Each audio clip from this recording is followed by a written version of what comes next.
Hey everyone, you're watching the Decksmiths, and today we're going to be doing a deep dive into Dimir Midrange and Foundation Standard, and the build that we recommend for the current meta. If you want a well-rounded midrange experience in the current standard, then you're going to be hard-pressed to find a better option than Dimir Midrange.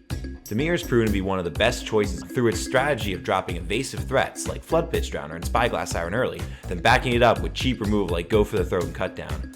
Once you make an opening, cards like Kaido and Enduring Curiosity will pry it open with lots of damage and a fresh set of cards.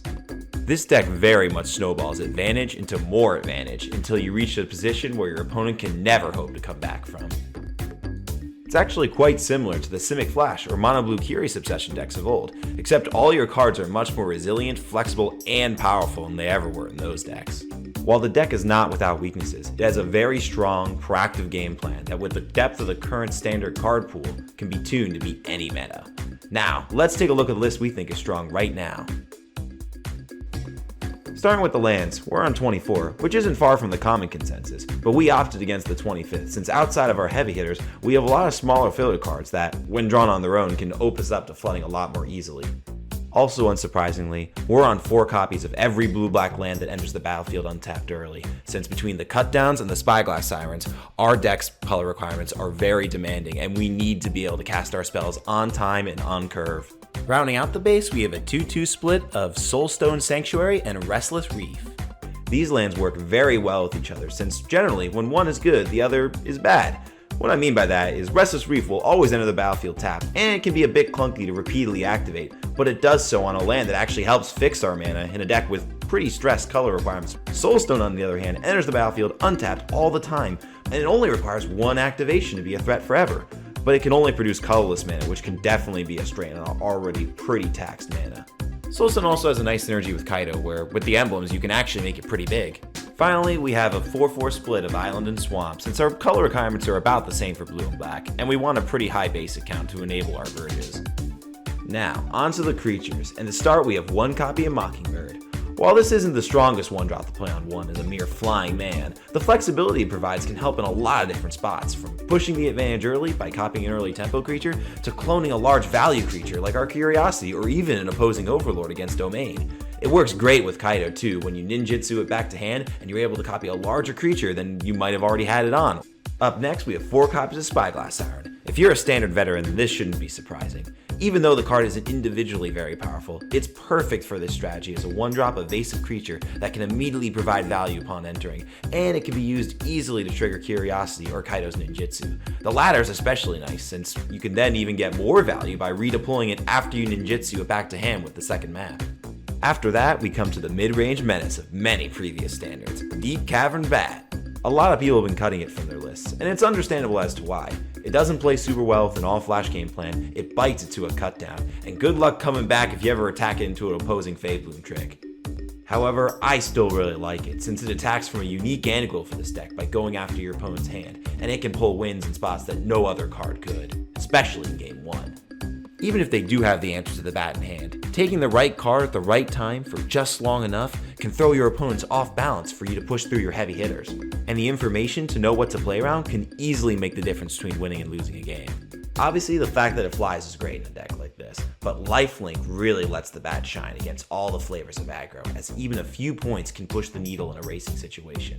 And when maps are added to the mix, that small life advantage can become large. If possible, try to play on the turn when your opponent's tapped out so that if they do a removal spell in hand, they can't kill it in response.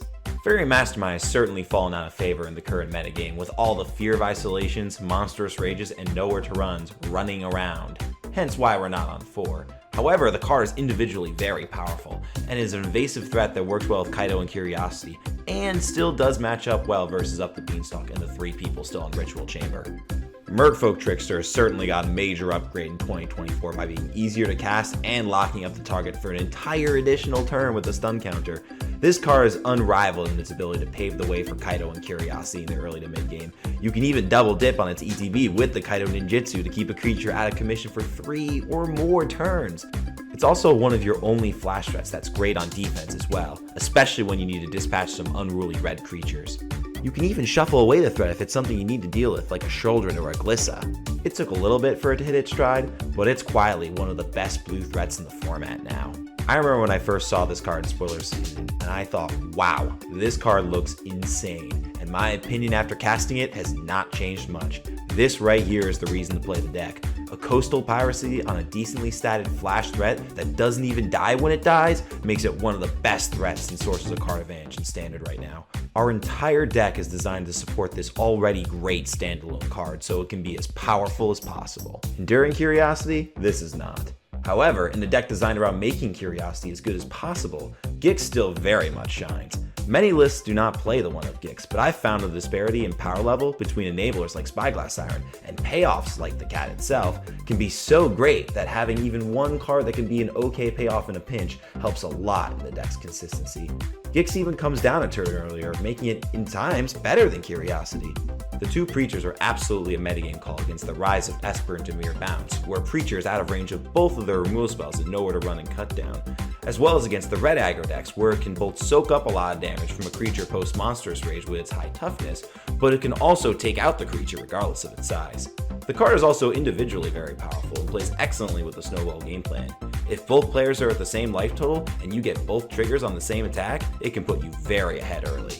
Curiosity and Kaido go together like peanut butter and jelly. Both want you to hit your opponent, and both reward you handsomely for doing so. It is weaker against some of the aggro decks, which have a plethora of cheap creatures to pressure it, and can ignore the card advantage pretty often, but its efficacy in taking out other mid-range opponents is more than enough to warrant its 3 slots. A couple other notes about Kaido, as it's a card that can be very unintuitive in a few interactions in Standard. If you tie Shana's Tidebinder a Kaido activation, despite the fact it loses all its abilities, it will still become a creature on its controller's turn. This happens because the effects applied by Kaido's ability and the Tidebinder are reapplied every time state-based actions are checked, and the passive to make Kaido a creature is checked before the Tidebinder checked to remove all abilities. Is that confusing? Yes, but you can think about it as something layers if you don't want to get into the details. Another strange interaction to be aware of is with Kaido and Shoulder's Edict. So Shoulder's Edict can make you sacrifice a Planeswalker as one of the modes. However, on your turn, Kaido is not a Planeswalker, so if your opponent has you sacrifice a Planeswalker while Kaido is a creature, it will do nothing. I've seen this happen on Arena multiple times to the point where even I thought I was wrong, or maybe it was a bug, but no, this is how the card intentionally works, so definitely keep this in mind, especially if you are running Shoulder's Edict, even though we're not. There can be no mercy, no half measures. When facing aggro, it's kill swiftly or die. Wait, is that how that goes? Close enough. Do not get greedy when holding this up. If you go to kill a creature in mono red and they have a Monstrous Rage in response to your cut down, not only does your removal spell get countered, but the rage is very quickly going to bring you to 0. Anoint with Affliction is our flex removal spot, and I've opted it here due to its ability to get us out of spots where few other removal options can. Anything from a Glissa to an Enduring Innocence to a Heartfire hero of any size, it gets the job done in many places where this deck might struggle against otherwise. It's not strong everywhere though, but with it only being a 1-of, you can easily cut it in any matchup where it's not doing what you want it to. Go for the Throat has been the gold standard for removal, and has been for nearly the entirety of its legality. We've gone down the 3 here to allow us to diversify our answers for a wide open, rapidly changing meta. But especially in a world where people are playing cards to get around nowhere to run and cut down, Go for the Throat is an excellent way to keep those creatures honest. Having a cheap, flexible counterspell can often get you out of a bind that no other card would. It could be a backbreaking Sunfall, a pesky Urabrask's Forge, or even something as simple as an Up the Beanstalk drop by Domain early. Phantom Interference nearly beats out Spellstutter due to Fairy Mastermind not being as well positioned in the meta as it was, and many matchups where you want to cut the Fairy entirely, like Mono Red and Esper Bounce, and a 2/2 Spirit can come up occasionally. To round out the creature suite, we have one Sheoldred the Apocalypse. With more people playing This Town Ain't Big Enough, Go for the Throat is at an all-time low, meaning Sheoldred has the chance to shine in the main. This card is excellent at punishing the slow starts from Domain, as well as turning the corner against red. It can be clunky as a 4-mana sorcery speed play, but it provides a lot of utility as a 1-of. Now let's take a look at our sideboard. It has many of the cards you'd come to expect, but there are a few changes we believe will help you attack what people are playing right now. Duress is worth its weight in gold. Having a way to both break up the synergy-driven bounce decks, as well as a way to snipe an Up the Beanstalk or Caretaker's Talent early, being on 3 Duress is an absolute must. I even bring a copy or two against the red decks to help have more early plays when you have to cut your Spyglass Sirens and Fairy Masterminds. Between the Azorius Oculus deck seeing a rise in popularity, the Gruul Delirium aggro decks, and that crazy new combo deck trying to bring back Omniscience with an Abuelo's Awakening, Ghost Vacuum has a lot of random spots where it shines. While it does stop Stormchaser's talent from rebuying This Town Ain't Big Enough for the loop, I normally don't bring it in against those decks since outside that application the card just doesn't do that much. I do, however, love it against Golgari since often they can't beat a sacrifice Ghost Vacuum that's allowed to sit and play for a few turns, and it can be awkward to remove as a 1-mana artifact. The Annoy is a nice lean removal spell to bring in against some of the creature decks like Golgari, Azorius Oculus, and any of the red aggressive decks. Like we talked about in the main deck breakdown, this card can bail you out against all kinds of threats that Dimir can traditionally struggle against. We have the one negate to insulate us against many of the same cards that Duress is good against, but as you may know, you cannot Thoughtseize the top of your opponent's deck, and it can actually stop a This Town Ain't Big Enough loop while it's happening. I think Feyboom Trick is a really solid one of right now as a way to claw extra advantage against the Dimir Mirror, where 1/1 flyers trade favorably on many of their threats. It's also great against decks where their game plan is to remove every single creature you have, where making 2 1/1 flash threats with flying can be really hard to answer with spot removal. While Eclipse can be awkward given our count of low toughness creatures, the card does wonders in helping us catch up against the likes of Esper Bounce. This deck can also struggle against go-wide strategies, so having this way to catch up early and quickly can very often be crucial to winning. Preacher is just so well positioned against the red and bounce decks that we are happy to have the third in the sideboard. If the metagame becomes less aggressive, then we probably do want to cut down on this, but as things stand right now, we are very happy with the 3 and the 75.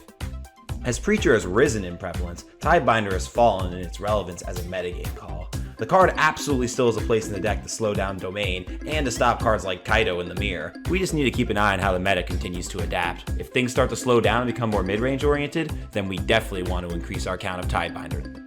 Very often we want to cut our removal against Domain since, while they do have creatures, having a bunch of spot removal stuck in our hand can leave us like a sitting duck while they execute their strategy. Vertide lets us have the best of both worlds as a card that can kill a creature like an Overlord when needed, but also can act as a counterspell to push forward our advantage when we're ahead. It also works great with Shieldred and Fairy Mastermind for an extra drain or a card.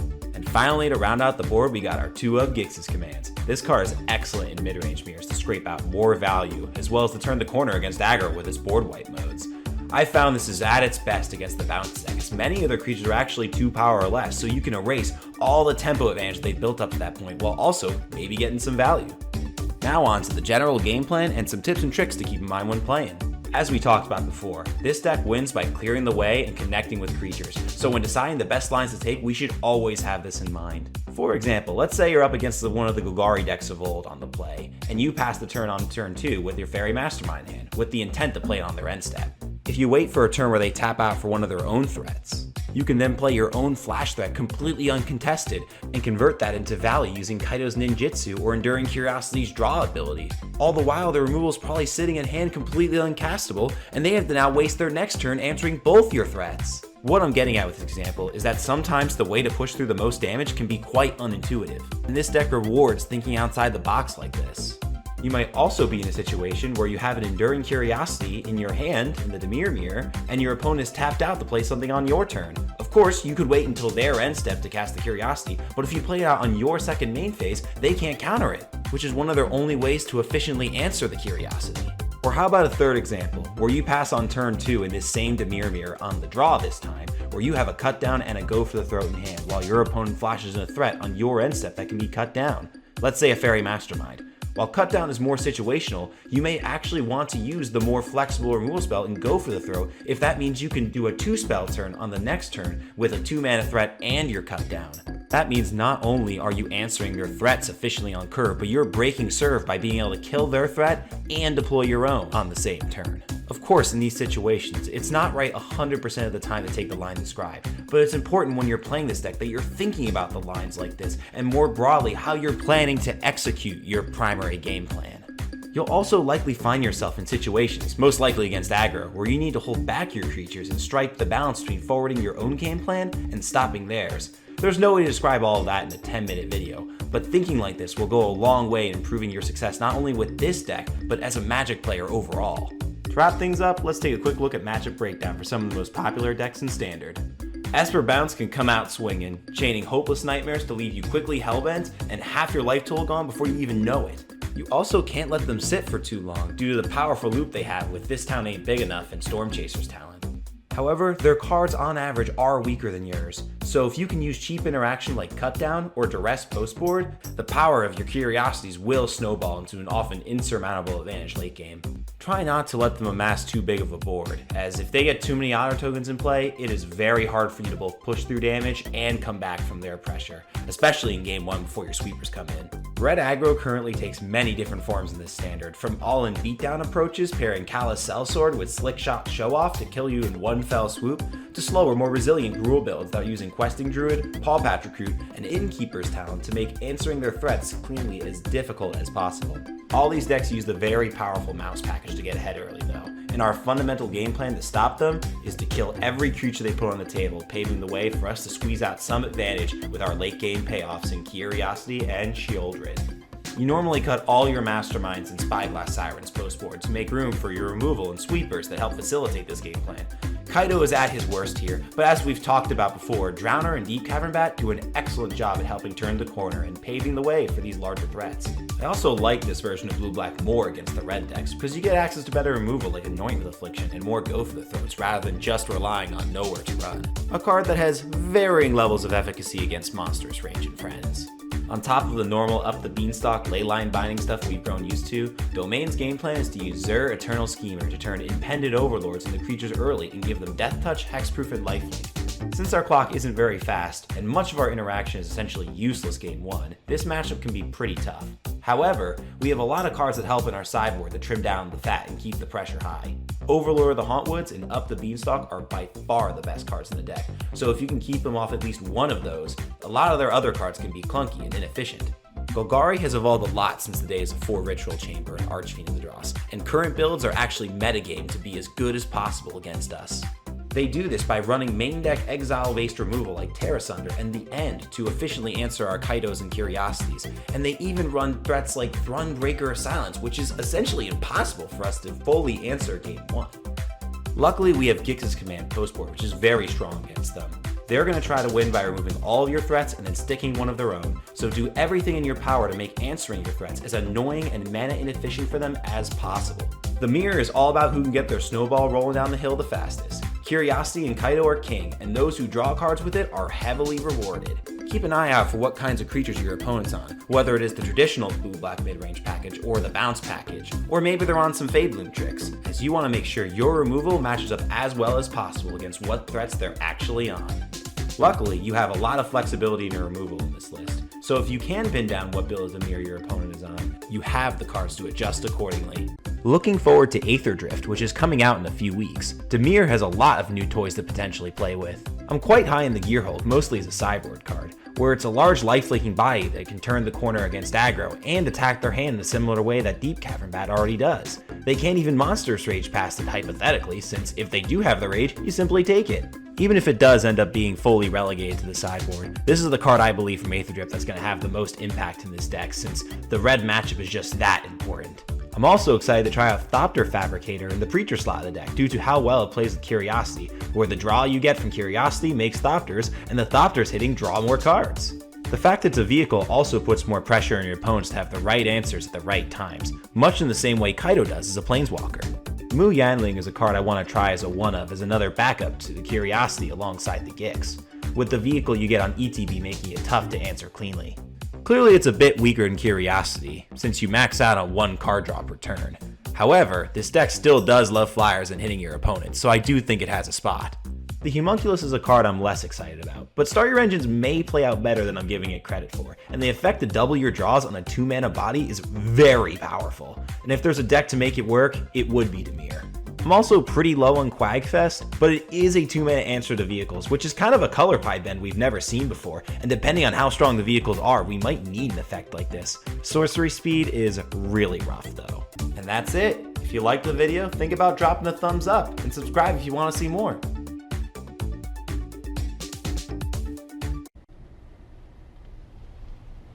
Why are you the way that you are? Honestly, every time I try to do something fun or exciting, you make it not that way. I hate so much about the things that you choose to be